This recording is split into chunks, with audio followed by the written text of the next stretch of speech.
உண்மையாகவே இருக்கிறதாகவே இருக்கிறார்கள். ஜெபிக்கிற ஜபமானது வீண்விழா போகாமல் அவர்கள் கண்ணீரெல்லாம் அவர் துறைத்துல வைத்து அவர் எங்கள் பதிலளிக்கிறதா இருக்கிறார்கள் பெற்றாங்க. அவர் உண்மையாகவே அம்மாவுக்கு மாத்திரமில்ல, இங்க போறவங்க வரவங்க எல்லாருமே அவங்க நின்று நாங்க இங்க ஜெபிச்சு விட்டு ஆடை வேண்டிட்டு போனோம்னா எங்களுக்கு எல்லா காரியமும் வாக்கி ஆகுதுன்றாங்க. ஆமா, உண்மை இருக்குது பெத்தானியாவில்.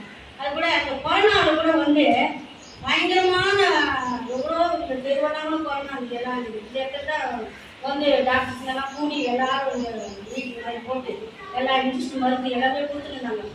அப்போ நான் ஃபேமிலியாக வந்து இங்கே சர்ச்சில் நாங்கள் பண்ணிட்டோம்.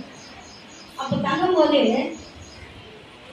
அவங்களுக்கு இங்கே இருக்கிற தலைவர் என்ன சொல்லிட்டாரு, இங்கே நாங்கள் சர்ச் இருக்குது, அவர் நல்ல பிரதரு, அங்கே நாங்கள் முகாம் போடுவோம், அங்கே எல்லாம் ஹெல்ப்பும் பண்ணுவோம்னு சொல்லிட்டு அந்த தலைவர் சொல்லிட்டாரு.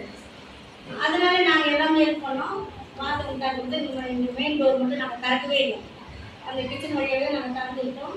அப்போ எவ்வளோ பயங்கரமான கொடூரமாக இருக்குது, நிறைய மரணம் போயினே இருக்குது. ஆனாலும் நாங்கள் எதுக்குமே ஜபத்தில் தான் ஒவ்வொரு நாளும் வந்தாலும் இந்த தெருவுக்குள்ளவே பயங்கரமாக வரலாம். எல்லாருக்குமே இந்த தெருவில் இருக்குது. ஆனால் எங்கள் நடத்துனாங்க பாத்ரூமாக திறந்துட்டோம். காலேஜ் வந்து ரொம்ப காலேஜுக்கு நாங்கள் 3 பேர் தான் இருக்கோம். இன்னைக்கு பிள்ளைங்களாம் அவங்க வீட்டில் இருக்காங்க. நாங்கள் வந்து இங்கே நல்லா ஒர்க் பண்ணியிருந்தோம், ஜொபிச்சுருந்தோம்.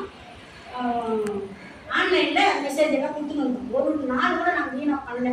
கொரோனா இருந்தால் கூட விசுவாசிக்கு யாருமே சோர்ந்து போல, எல்லாரும் ஜபத்தில் தான் இருந்தோம். யாருக்கும் கொரோனா வரலது தான் யாருக்குமே எதுவுமே வந்து எல்லாம் ஜபம். செவ்வாய்க்கிழமை ஜபம் இல்லை, புதன்கிழமை ஜபம் இல்லை, வெள்ளிக்கிழமை பெண்கள் ஜபம் இல்லை. ஒரு ஜபத்தை கூட நாங்கள் மிஸ் பண்ணாத நாங்கள் ஜபிச்சுட்டு இருந்தோம்.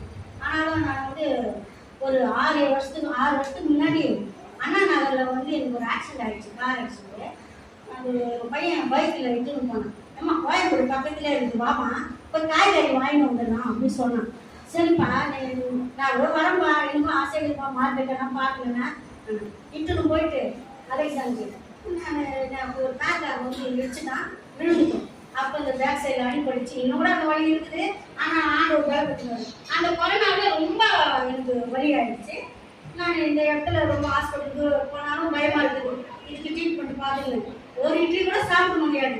இன்னும் கொரோனா வந்துச்சு அந்த அம்மாவுக்கு அப்படின்னு கூட என் சில பேர் நினச்சிருக்கேன். நான் ஹாஸ்பிட்டலுக்கு அந்த பிசியோதெரபி பண்ணிடுவாங்க, ஒரு இட்லி கூட சாப்பிடாது. நேரம் கொடுக்கணும். அந்த அண்ணா எப்படி வந்து ஜபம் பண்ணாங்களோ, அந்த அம்மாவுக்கு அந்த இருதயத்தில் எவ்வளோ ஒரு அவங்களால சொல்லவே முடியாது.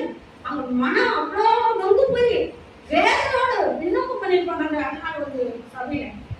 அந்த மாதிரி தான் நான் வந்து என்னால் சாப்பிட முடியல, ஒன்றும் செய்ய முடியாது, இந்த வலி அதிகமாகிடுச்சு. அந்த அண்ணாலே போட ஓடி இந்த மசூத்தை பார்த்து முழுங்கால் போட்டு ஜபம் பண்ணேன். அன்றைக்கே என்னால் ஒரு இட்லி கூட சாப்பிட முடியல. இருக்கு இவ்வளோ வலி இருக்குது, எனக்கு நீங்காகவே சுகம் கொடுக்கணும்னு சொல்ல முடியல. உண்மையாகவே ஆண்டவர் சுகம் கொடுத்தாங்க. சுகம் கொடுத்து அன்றைக்கி வந்து இங்கே டாக்டர்லாம் செக் பண்ணிட்டு நான் எல்லாருமே நாங்கள் செக் பண்ணிடலாம்.